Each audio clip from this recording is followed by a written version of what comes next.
Day 2 of our conference. So this is the launch of the Retirement Living Standards. Welcome also to the audience that are joining via live web stream. Now, we've already had quite a lot of coverage of the Retirement Living Standards. So Nigel People was on BBC Breakfast this morning. That segment was played twice. Jazz FM, that was Lizzy and Matt were doing an interview this morning. There's an article in the Daily Mail, and press teams' phones are just ringing off the hook. So this is really exciting stuff. You know, for the pensions industry, this is as good as it gets, everybody. So just to really show you who we've got today on our panel, just the names are coming up here. I'm going to introduce them more fully later, but we do have a fantastic array of speakers that are going to be talking about the Retirement Living Standards this morning. And then, just to kick off, I wanted to remind you, really, what this is all about. Give you the chance to open the app so you can feed in some of your questions. And let's just start with some voices from outside of our industry. When I retire, I like to go back to Jamaica and, you know, buy a house and settle there and enjoy the sunshine with my family. I'd like to have enough to not worry about having a mortgage still hanging over my head or anything like that, but enough to relax and enjoy my retirement. I know my folks have had that, and I'd like to have that as well. Be comfortable, but not have too much or too little, I'd say. $1 million retirement. Hopefully travelling and being able to do whatever I want, just chilling. One which is comfortable where I don't have to think about money too much. So I would hope for £60,000 a year. I think this should be for pension plan, that should be nearly 10%. I've got a pension, but I'm not going to lie, I literally don't know how it works or what's going to happen once I get to retire. Whatever I can afford. There is a figure, it's supposed to be a percentage of your income, isn't it? But I don't know really. I don't know how you work it out. The poor, the middle class don't really understand what they need to put in to benefit themselves in the long run. You know, so and that's the problem. There's no strategy or there's nothing set in place so everybody knows exactly what they're supposed to be doing. Well, because I'm only 17, I wouldn't have thought I would have to put that much in yet. I guess probably put aside 20% a month or something like that, I guess. Not really, although what I do know is that the cost in Jamaica is really high, but I don't know really the exact figure, how much that will be. That's the $1 million question, isn't it, really? I don't think you do. So I think it's really clear from what we've just seen in those videos, and actually what I hear from employers on a daily basis, is that there really is an engagement challenge. So we do need to help people understand what their savings could really mean in tangible terms. And Steph was talking about this most eloquently in the session yesterday. You know, the need to show people the kind of lifestyle they can actually have in retirement. And our more formal research actually showed us the same thing. So in the Hitting the Target project, we found that people tend not to know how much they're going to need in retirement. So actually only 23% were confident they knew how much to save, and over 70% thought that having something to aim for would make it easier to plan for retirement. And so that's why today we are unveiling what we think is a key part of the solution to the engagement challenge, and that's the Retirement Living Standards. And the standards will take the crucial first step, really in a 3-step journey to saver engagement, really asking people to start the conversation about what living in retirement will be like, to picture their future. People can then use examples created by the PLSA to relate the standards back to their own circumstances. And we expect that schemes and providers, industry bodies and the dashboard will then use the standards to help individuals build their own personal savings and retirement lifestyle plans. So I'd now like to actually introduce the fabulous panel who are going to bring the standards to life during this session. So Matt Padley is from the Centre for Research and Social Policy at Loughborough University, and he's going to talk about the research that he and his team carried out to develop the standards. Lizzy Holliday from the PLSA will explain the 3 standards and the PLSA's plans for industry-wide adoption of those standards. We've got Michael Watkins from SMART, Carol Young from RBS, who with me have been involved in the PLSA policy board oversight of the standards. And they're going to talk about how adopting the standards will actually help schemes. And last but not least, Chris Curry will talk about the wider policy environment for the standards. So we set out to turn a widely supported idea from the Hitting the Target report into a set of standards that really helps meet the needs of the people that we've seen in those videos. And it was incredibly important because we would need an independent and robust research base to bring out what people really expect from their retirement lifestyle. And we'd need to deliver the results in a way that balances the complexity of personal situations with the simplicity of a simple set of standards and some easy to remember rules of thumb. So that's why we developed a basket of goods approach to articulate the 3 standards of living to make the future tangible in today's terms. So I'm going to hand over to Matt now, and he's going to talk about how we laid the groundwork for the retirement living standards. Matt's going to focus on the research process. We think it's really important that you understand that. So he's not actually going to talk about the numbers attached to each of those targets. So you may be waiting for him to say those. He's not going to say those in his speech, but we will have that as a big reveal later in the session. But for now, let's hand over to Matt.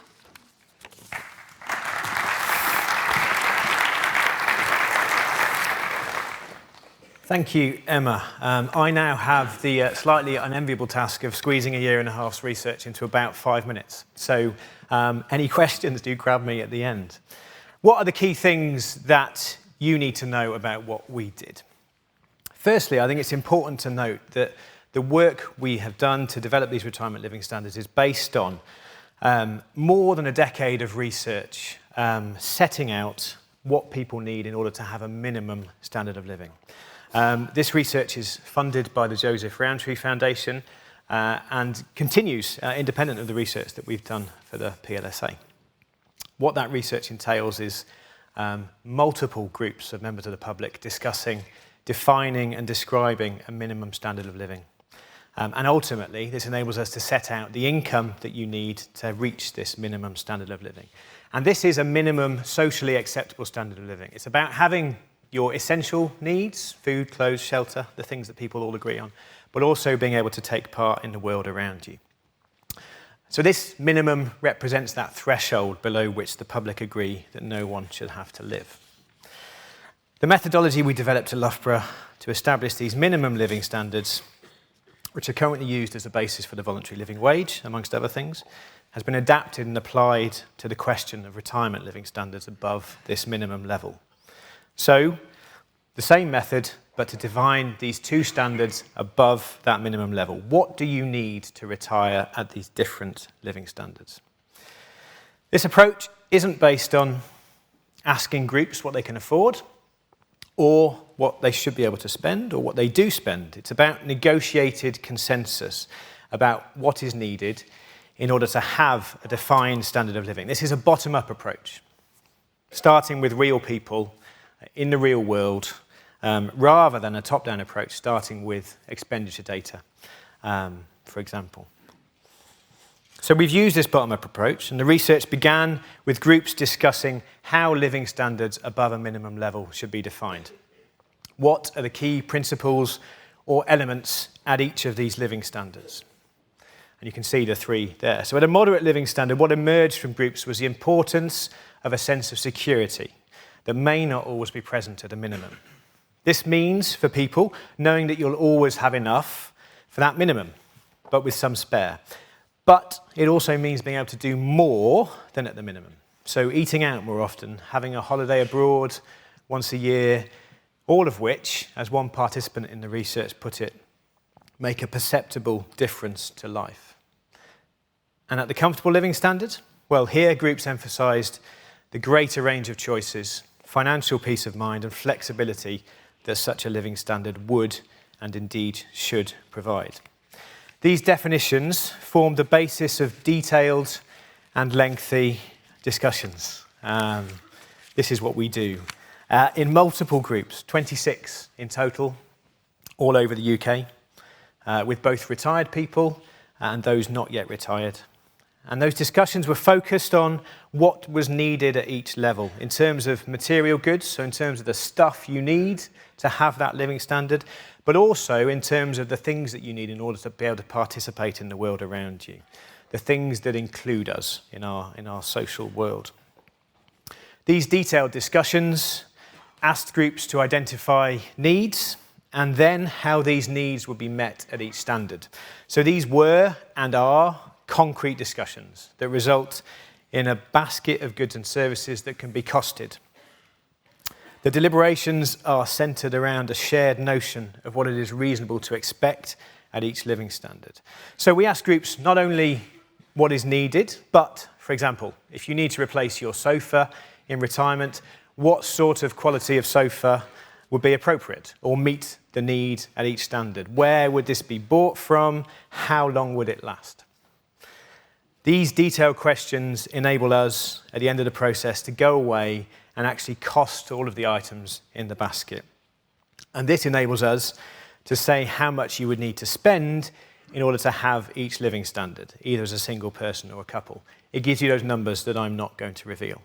Crucially, these discussions are not asking people to talk about what they want, what they would really like in retirement, or to put together a wish list of the things it would be really nice to do or have. Groups are asked to think about the needs of an imagined other. So, what does Carol, who is retired and lives on her own, need for a moderate living standard in retirement? What do David and Jill, who are both retired, need for a comfortable retirement living standard? This is about reaching agreement about what every man or woman would need to meet these living standards.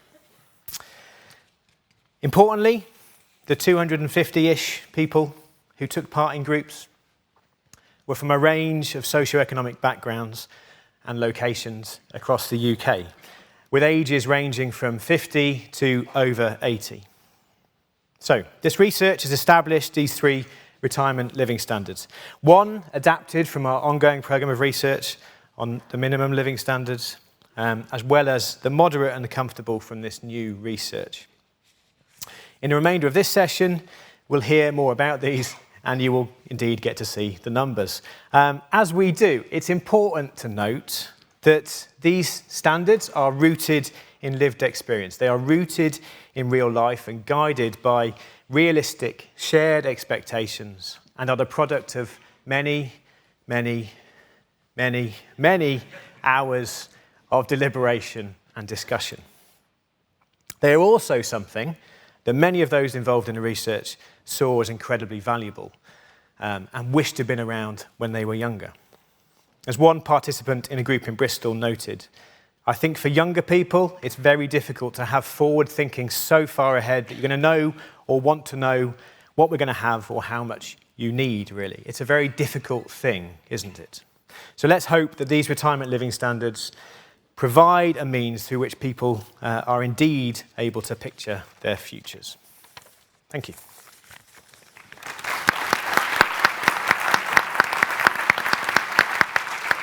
Thanks very much, Matt. So if we heard from Matt, our starting point is really that robust research methodology, and that's built a picture of retirement living standards built on realistic aspirations. So here is the big reveal, and here's one we prepared earlier. Whether it's figuring out if you can afford that special gift for that special someone, which hotel to book for that weekend city break, or if you'll ever be able to decide on exactly what shade of grey to paint the kitchen. Your choices matter, and knowing the impact they have might just help you make a better decision.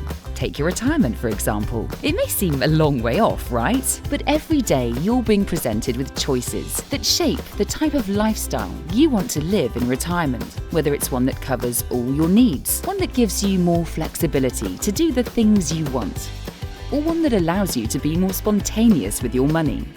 To help you picture what retirement lifestyle you could have, we've developed the Retirement Living Standards. Based on independent research with people just like you, the Retirement Living Standards will help you understand the real cost of the lifestyle you could have when you retire. so that when retirement comes, you'll be able to live life on your own terms. Whether you're like Kate, who's working part-time and isn't sure what the future holds. If she aimed for 10k, she could rest knowing how to make sure those special treats for those special people in her life don't have to stop when she's older. Or Alex, who may want to spend more than just a weekend exploring the cities he loves. If he aimed for 20k, he could ensure that those exciting trips abroad are something he continues to enjoy later in life. So whether it's the look on their faces from seeing them open the perfect gifts, crossing a few places off your bucket list, or finally relaxing with your morning coffee in your dream kitchen in that perfect shade of grey, the Retirement Living Standards are here to help you picture your future. Follow the link to find out more.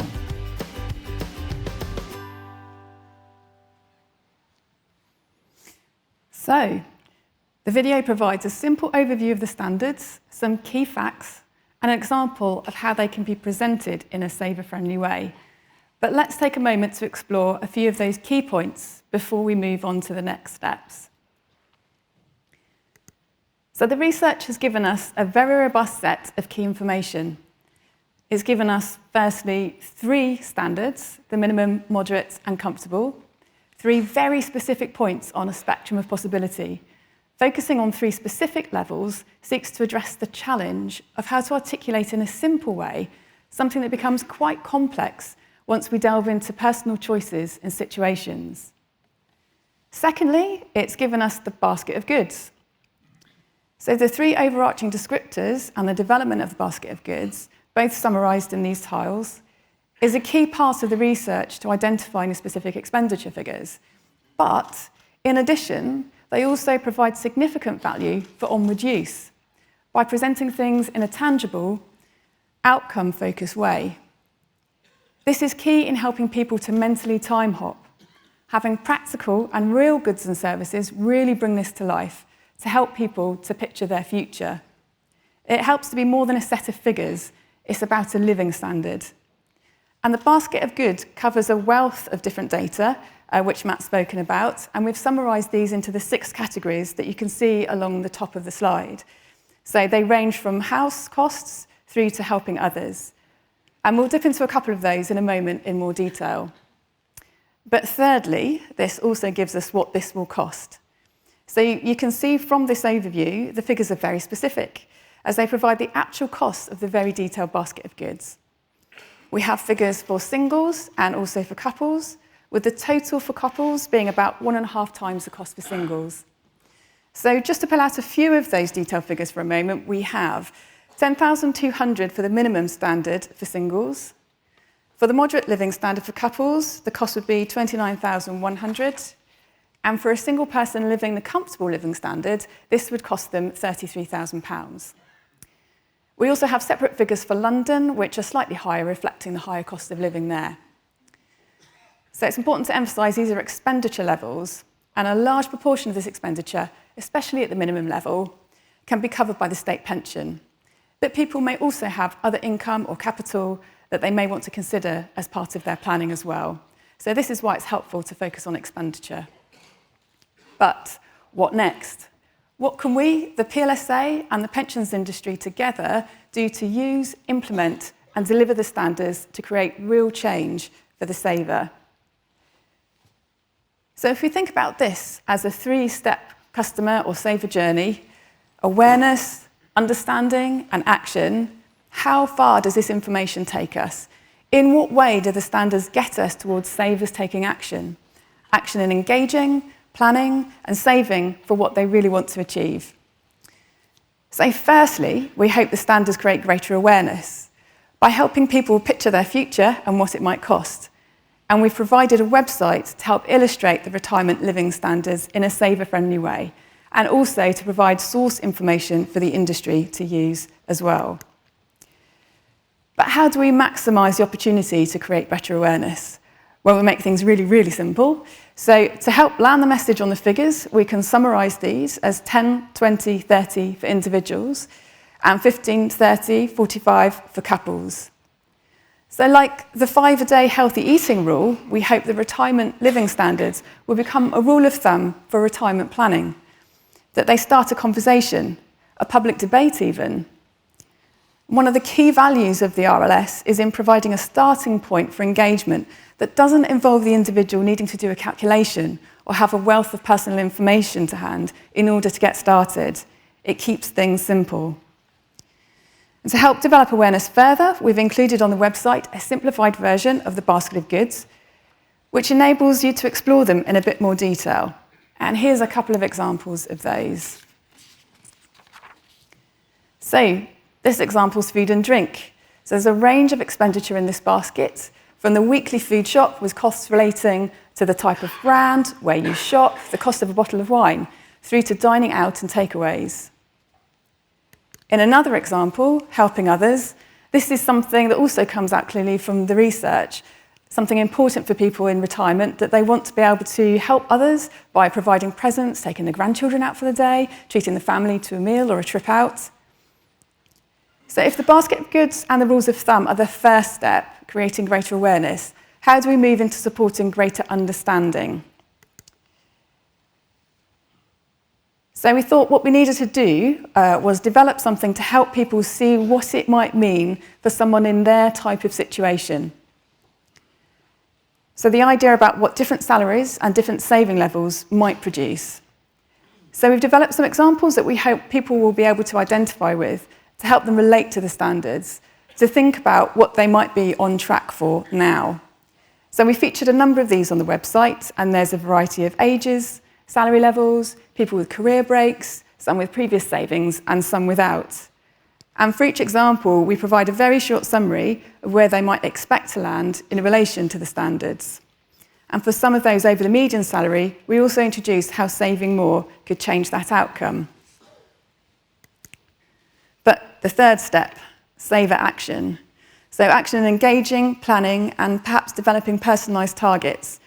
And we're looking to those parts of the industry who work directly with consumers, those who have direct contact and relationships with the end user, the saver, the scheme member, and also those who support schemes in doing that. So we're working with you all, the industry, and asking you to adopt the retirement living standards, to develop tools and customer journeys that incorporate the retirement living standards, to take the saver into this third step and to take action. And we've also set ourselves some targets as well on this, so to achieve adoption across the industry and starting with a range of schemes in year one, which we've actually already achieved, through to an overarching target of reaching 90% of active savers by 2025. And things are off to a really good start. So we have some 22 schemes, providers and organisations signed up as adopters or supporters, including those whose logos are shown on this slide here. And adoption can mean a range of things. For example, including the retirement living standards on a scheme website, introducing standards into annual benefit statements, and providing online tools and calculators. And other organisations will be looking to incorporate these into other projects and further research. So, as well as helping savers understand what their retirement will look like, we believe the standards will help you, the industry, by providing a set of independent and robust standards that you can use in your communications and tools, and helping you help savers to picture their future, the tangible outcome, and giving savers more confidence about what their savings might buy them in retirement to help lead to increased engagement. So next, we'd like to show you a couple of examples of what some parts of the industry are planning to do with the standards already, how they plan to incorporate them. These are pretty much hot off the press, and they are early stage prototypes, so they might undergo further development, but they give you a really good idea of the type of approach that is developing as we speak. Hi, John. Thank you for your hard work this year. You're a valued part of the organisation, and we want to help you plan for your future. This short 90-second video is personal. It's about you and your retirement savings. The total contribution to your retirement savings plan during last year was over £5,000. Your employer paid in over £3,000, and you paid in over £1,500. Because your contributions are paid directly from your salary, you don't pay tax on it. This means the actual cost to you for making these contributions is less. Your pension fund is now worth over £50,000. Well done. We're sure you want to have a great lifestyle once you're retired, but without saving enough, you might have to lower your expectations. One way to think about it is to compare your current income to your projected income in retirement. Based on your current savings rate, we estimate that your retirement savings plan will provide a monthly income in retirement of under £2,400. That's great, but is that enough? We've made increasing your retirement savings rate easier to help you save more for your future. Small changes today can dramatically improve your financial future. Click here to take action now. Hi, Jessica.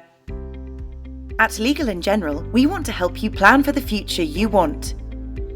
As at the 1st of September 2018, you had saved £23,810. You currently pay in 3% of your salary, and your employer pays in 3%, meaning £180 goes into your savings each month. If you keep saving the same amount each year until you're 65, your income in retirement could be £7,970 plus your state pension and a tax-free cash sum of £50,000. This would give you a minimum lifestyle, which would require £10,500 per year to maintain. This means you could take day trips to the seaside, eat home-cooked meals or the odd takeaway, and use public transport to get around. Don't forget, you may have other pension pots from your previous jobs that will help you increase your living standards in retirement. You can consolidate these at any time by visiting www.combinepensions.com. But would this be enough for you? To improve your retirement lifestyle, you could make changes to your planning. Click Next to see how small decisions now could impact your future. Alternatively, click Skip to go to the end of this video. Great, now use the arrows to select a new retirement age. When you're ready, click Next. OK, now use the arrows to select a new contribution amount. When you're ready, click Submit. Hold on, nearly ready. Thanks for waiting. If you change what you pay in to 4%, your employer will pay in 5%, meaning £380 would go into your savings each month. If you also change your retirement age to 68, your income in retirement could be £11,850 plus your state pension and a tax-free cash sum of £60,000. This would give you a modest lifestyle, which would require £19,000 per year to maintain. This means you could go on 1 or 2 short breaks each year, eat out or get takeaways now and then, and maintain your car to get around. So, would this be enough for you? If so, click here to make real changes now. Alternatively, to see what further adjustments to your planning could do, click Remodel Changes. If you're not quite ready, log into Manage Your Account to keep track of your savings. Jessica, thank you for watching and saving with Legal & General.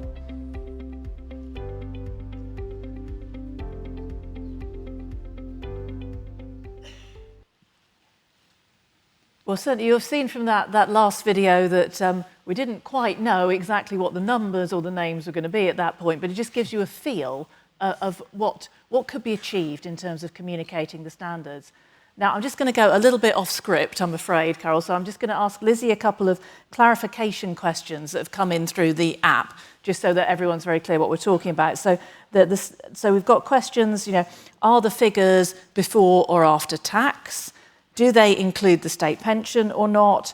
And what assumptions are made about whether people are paying rent or have paid off their mortgage? If you wouldn't mind just clarifying those points before we move on, that would be great, Lizzy. Absolutely. So on the first two, just to emphasise, these are expenditure figures. So this is what it would cost for people to buy the goods and services in the basket of goods. So we do have figures that include what income you would need to achieve to take into account income tax. on the website, so that information is available for people to see. The other question was on housing and rent. Yep, that's right. So the basket of goods includes the costs that apply to most people when they come to retirement. At the moment, I think it's about 3/4 of the population don't have rent or mortgage costs because they own their house outright. So the standards at the moment don't include rent and mortgage costs. But obviously we know that the housing market is changing, home ownership is changing, so we need to keep a look on that as we go forward, and we are planning to update the standards. But we also need to think about what we can provide in a simple way and think about the 3-step journey for the consumer. So the basket of goods holds the general costs. If people do have rent or mortgage costs, they can add that in on the 3rd step when they take action and look to their personalised targets. And then the state pension point as well, because I think that's quite an important one. Absolutely. So the expenditure figures don't reflect, they don't show how you can make that up. They are expenditure figures. So your state pension can go towards paying for some of those costs. So the state pension's over £8,000. The minimum level is at just over 10k. So there's quite a substantial amount there that's covered by the state pension. That's great. Thanks very much, Lizzie. Right, Carol, I'd now like to go to you, because we now need to move on to, how would these standards be adopted in practice? How will it work? How will schemes and providers actually feel the benefits coming through? So RBS will be adopting the standards, Carol, and how do you see them helping you to engage savers? Thank you, Emma. Well, as Lizzie touched on, these are hot off the press. So we've been thinking about how we can use them within our broader approach to financial well-being. So the thing that we know from working with our colleagues on financial well-being is that saving for life's an important part of that, but it's really hard to visualise. Lots of people feel like it's too far away to plan effectively, or they just don't know how much is enough. And so where we think the living standards will be particularly helpful is in providing a good goal for people to work towards. And the fact that they are simple and memorable, 10, 20, 30, 15, 30, 45 for couples, and the fact that we know that on average, I think the DWP say that people will have about 11 jobs. So people, when they come to us, if we're onboarding them, we'll be talking about them from then, but hopefully they'll have heard of them from other employers. If they haven't, if they move on somewhere from us, they'll hear these numbers again and again, and they'll start to become a hook. So that's one part of it, which is they now have a goal, but how are they going to work towards that? And so we're looking at how we can weave the standards into our broader financial wellbeing strategy. And very similar to what Lizzie was talking about in terms of, awareness, understanding, action, how do we take them from knowing what the number is to feeling like they've got some control and moving towards that? So you can see how we'd started to look at this as a presentation that we might use within our collateral. We talk to people when they join us about pension, and we talk to them about it as part of the overall financial well-being. So in addition to all of the collateral that we'll use as employers, we'll be working with our DC scheme trustees in the first instance, who partner with Legal & General, and the standards will be part of our video pension benefit statements. So that'll be part of the awareness and the communication. And that'll help people see how they're doing, whether they're on track, and then we'll start to think about, particularly if they find that they're at the minimum or the moderate standard and they would want to move up, what are the things that are in the way of them doing that, and how can we help them? So we've given some possible examples there that we're on hand to help people with based on what we know already.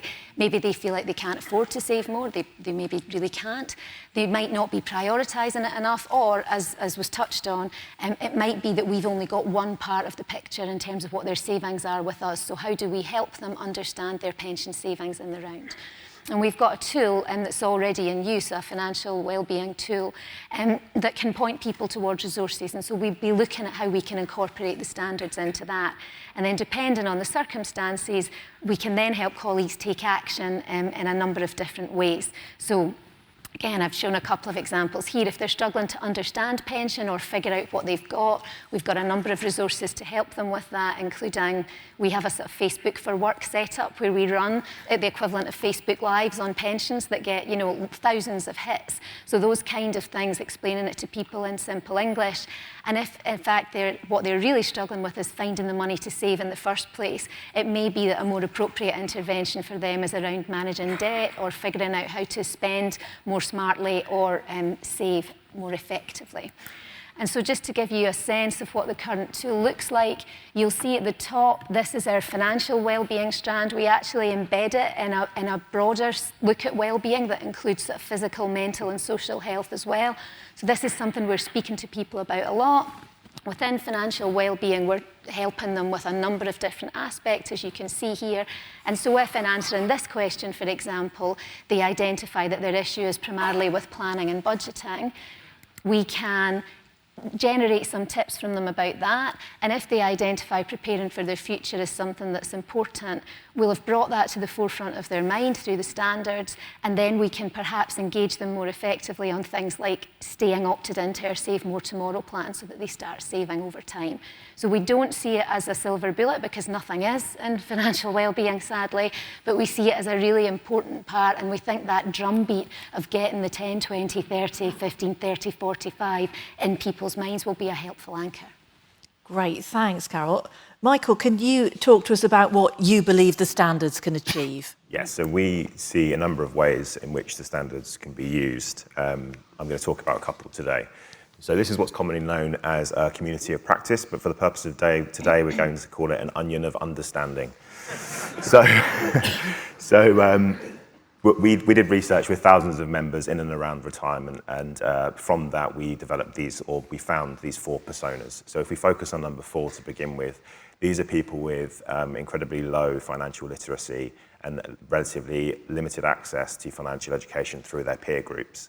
So they clearly need simple messaging to help them understand how to save for retirement and what they're going to need for retirement. So back to the onion analogy, if we go through the layers, we know that we can add more detail and complexity to the information for the people that are more financially literate, which will help them meet their needs and help them understand what they need to achieve. So that's the first point. The second point that we think it would be really useful for is the gender pensions gap. So this here is data from the SMART membership, and you can see that it's split by age. So every single age band, men are contributing more than women. And obviously we know there are a number of factors for this. One of the biggest factors is maternity leave.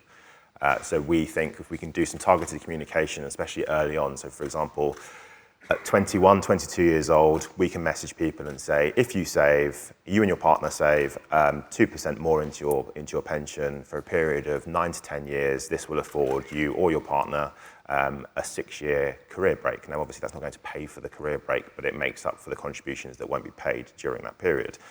And the other key thing here is starting to get people to think about retiring as a pair. So we know that still commonly today, people are retiring as couples. Their finances, they still treat very separately, and we think that there can be a nice hook here to get them to start thinking about their finances collectively, which will help with things like the gender pensions gap, financial planning, financial well-being. If we can spark that conversation by messaging them at the right points, then we can help them achieve better retirement outcomes and hopefully no tears in retirement. Very good, thanks, Michael. So Chris, you're an independent expert on my panel here. So how do you think the standards are going to help savers, and how do they fit in that wider policy context? Thank you, Emma. I think the standards can work on a number of different levels in the wider policy debates. I think we've seen some really good examples through this presentation, and I think if you go out onto the exhibition floor as well, lots of examples of engagement, and I particularly like, not just saying that because I'm sat next to you, but the legal and general example up there, because it goes through not just about increasing contributions, but talks about how retirement and saving fits in generally what else you could do. So you could stay for longer, you can retire later, you need to take account of all the other things that are going on as well. And I think the idea of having a consistent set of standards which everyone in the industry can use and talk about when you get to that stage of engaging people is really important and powerful. We know that there's a mobile jobs market out there, especially amongst younger people. They will go to a number of different workplaces, and if they see the same messaging coming across in terms of those numbers through all of them, then that's going to be better than going to a new employer and being suddenly faced with a completely different set of standards and figures to do that. But I think the most powerful part of this is actually probably not something that we'll see straight away, but a bit like automatic enrolment, something which is going to build up and generate something like a social norm over time. So actually, as we said, we know that there isn't a one-size-fits-all approach to any area of policy. And I think it's fair to say that for a number of years, there'll be a lot of people who aren't engaging with their pension saving, that aren't thinking about what they need in retirement, and aren't going to be using the tools that are available, even if they're improving all the time. But what they will hopefully understand is there is a simple rule of thumb somewhere that in the back of their mind, they'll think, well, actually, if I want a moderate income in retirement, without even really appreciating exactly what that is, but having a rough idea, I'm going to need £20,000 a year to do that. That's really important. If you look right back to one of the first sets of videos we had on there, the man that got everybody in the hall laughing by saying he thought he needed 60,000 in retirement. This is just a benchmark to help them understand what actually £60,000 means in retirement. And that's probably without him thinking about, well, what does retirement look like? It's just actually, I'm earning something like that now, I might need something like that in the future. So actually just changing the consciousness. And so even if people aren't thinking about it in detail, but they've just got these figures somewhere in the back of their mind, will mean that when they do get to that engagement stage, actually they're halfway there and you don't have to start right at the beginning. That's great, Chris. So, I mean, as you can see, there's a lot of excitement about the standards on the stage. And as Lizzy showed you, there's 22 organisations who have already signed up to adopt the standards. And we just thought it'd be useful to hear from a few more of those early adopters about the value that they think that the standards can bring.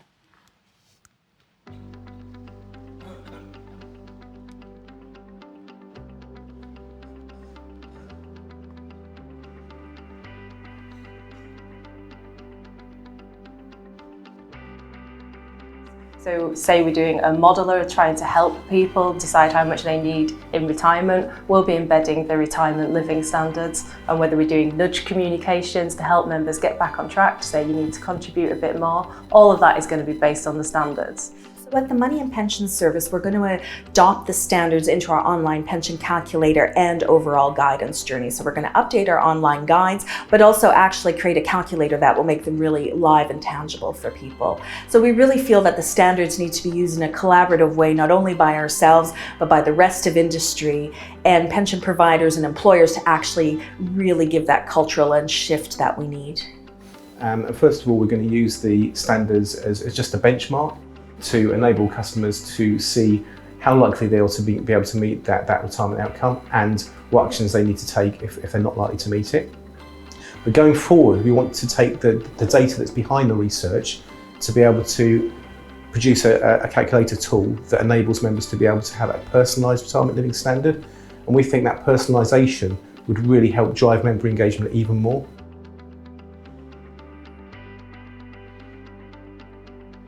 That's personal to them. It will show them where they are against the standards. It will allow them to do some modelling and see what effect an increasing contribution would have. And again, say draw them in, make it real, see where they can move the dial in terms of the standards and the type of lifestyle that they would like in retirement.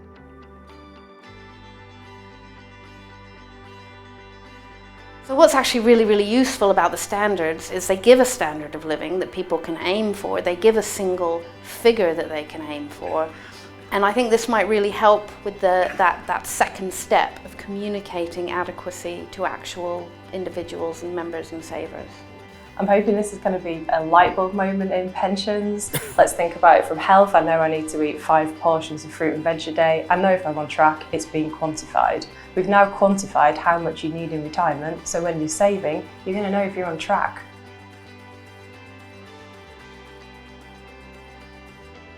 Look at the underlying numbers and say, well, actually, I'm not really minimum all the way. I'm not really a fully moderate or fully comfortable type of spender. I don't think I am.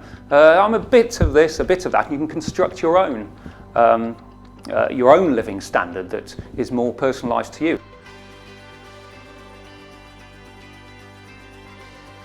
I really like retirement living standards as a term. It's something that I think we can all understand and connect with in a way that the typical pensions jargon like target incomes and replacement ratios haven't done in the past. Do you want a weekend away in the UK? Do you want a week in Europe every year? It's such an easy concept to get your head around, and that's what I think will lead to the success of the retirement living standards and from them being commonly used by all members. They don't need to understand jargon to get this.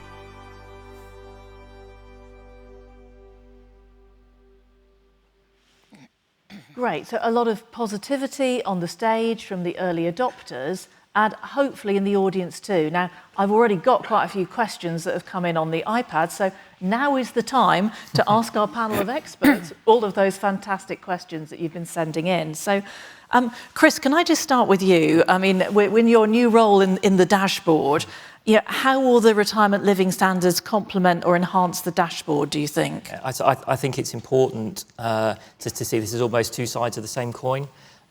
So if you think about how the dashboard and standards can fit into policy generally, we now have automatic enrolment, which provides people with a base level of saving. Sometimes they don't know it, sometimes they do, but it gives them something to work with. The dashboard is about letting them know what they've got and how much they've got, and where the standards fit in is then on top of that letting them know to help them decide what they think they might need. And in order to actually get action from that, they need to know what they've got, they need to know what they're aiming for. And without either of those things, it's very hard to take that step and link the two together. So they're inextricably linked, I think, and it's important that, that we kind of maintain the relationship between the two going forward. Great. Then there's a number of questions more around the research methodology, Matt, so I'll ask you these. So how do the standards compare to what is actually being spent on average by retirees? And are we going to update the figures each year to reflect price changes? So on the first question, it's a very good question and not one that I currently have the answer to. I'll hold my hands up there. We do some research every year because the work on minimum living standards is ongoing, looking at how real incomes compare to what you need in order to have a minimum standard of living. One thing we've seen over time is that an increasing number of people who are retired are living below that minimum, so don't even have enough for a minimum, which, I guess should be a kind of call to arms for all of us. The second point, with regards to updating the research, again, it's a precedent set by the work that we do on minimum living standards. The world changes, and people's expectations change, and also social norms change. So what's seen as a reasonable expectation 10 years ago, for instance, may be very different to what is seen as a reasonable expectation now. We've seen this with our work on minimum living standards, with changes in technology, and older people using some of these things that they might once have not been so keen to use, like laptops and smartphones. I think updating these retirement living standards is as critical as updating those minimum living standards to ensure that they are really reflecting the views of the public about what constitute reasonable expectations for a moderate standard of living in retirement, for instance. Great, and there's a number of questions around inflation, so I'll just pick one of them, but how do we make sure people understand the figures are in today's terms so they don't underestimate how much they need to save? I'll throw that to anyone who wants to answer that one.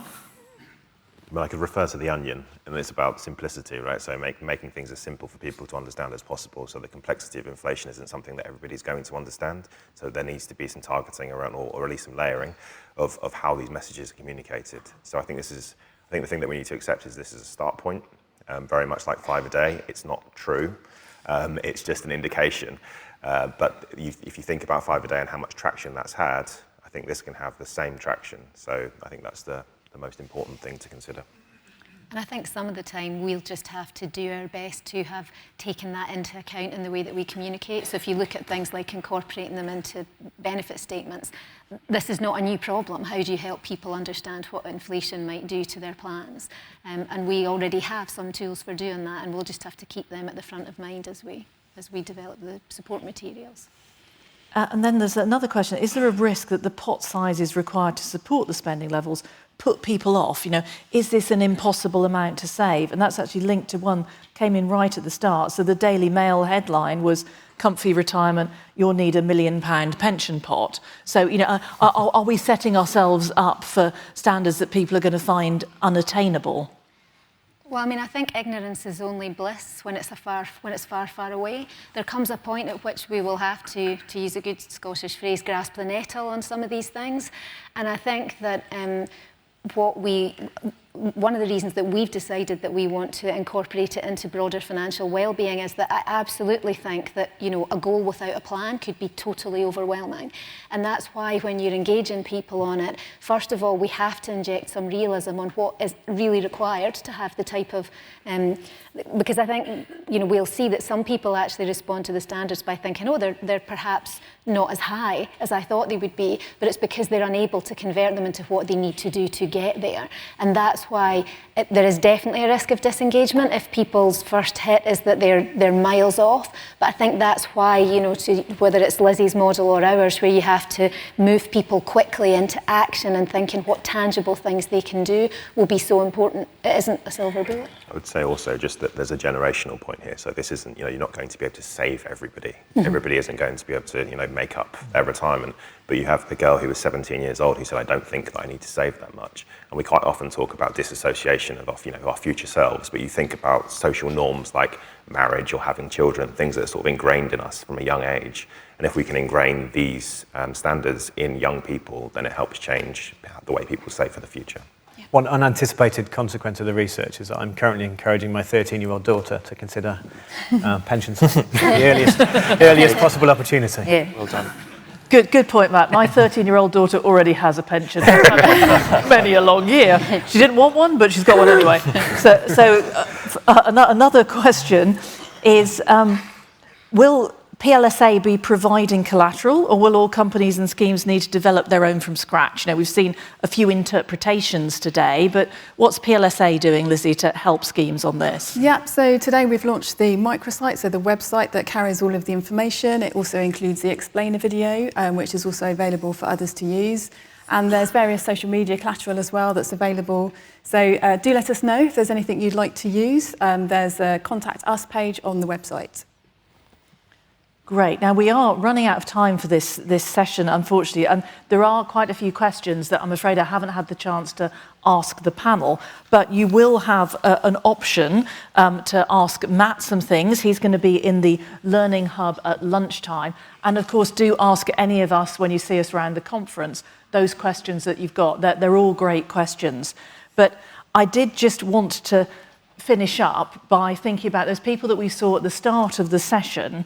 You know, and then what we've done, we've gone back out, talked to, again, real people in the streets and tried to get their views on the retirement living standards and the amounts, see whether that is actually going to help them. So let's see what they said.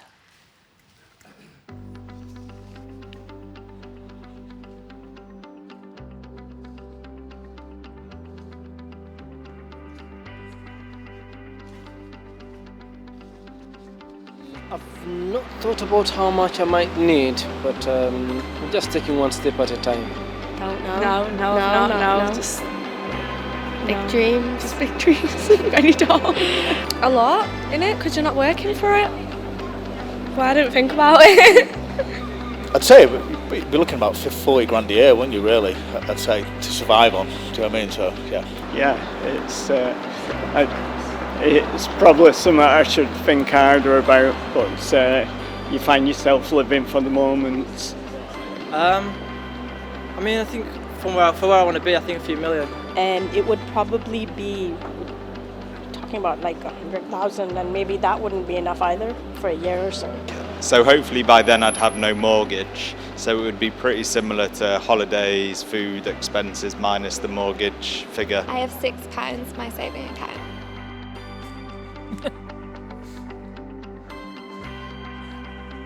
I think that I've got more than a minimum. Definitely, yeah. That looks about right, really. And that's in retirement. It makes me feel even more nervous. They actually seem quite low. I need to win the lottery. Well, I mean, the first one is pretty low, but like, yeah, moderate and comfortable. Okay.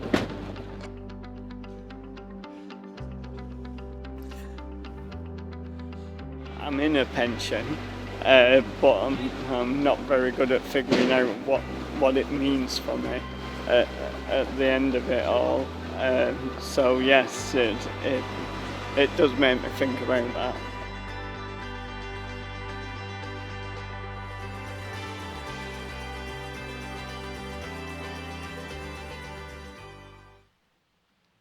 Great. So the standards are here. It's been a privilege to lead this session on launching those retirement living standards.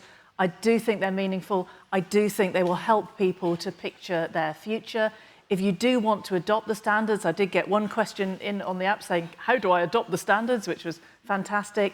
Talk to Lizzy, talk to me, talk to any of the PLSA team about it. Now, just before I thank the fabulous panel, I do have an announcement to make about the Plenary 7 session where we were going to have the Minister coming to talk to us, but unfortunately, he's had to cancel his visit today. So we have been informed that this is due to extra parliamentary commitments this week. And given what's going on, I suppose you could say it's a fair cop this week to say that he's going to have some of those. So he has, however, kindly recorded a short video message for us, and that's going to be covering the pension scheme bill that's just been published. So we'll be playing his video message later in that session. So that session will still carry on. And then we've also organised a panel to talk about the implications of the pensions bill. So we've still got a session for Plenary 7. It's just a little bit different from how we'd originally planned it. So that's the information I needed to give you. But before you all go on to your next breakout session, please do join me in thanking the fabulous panel.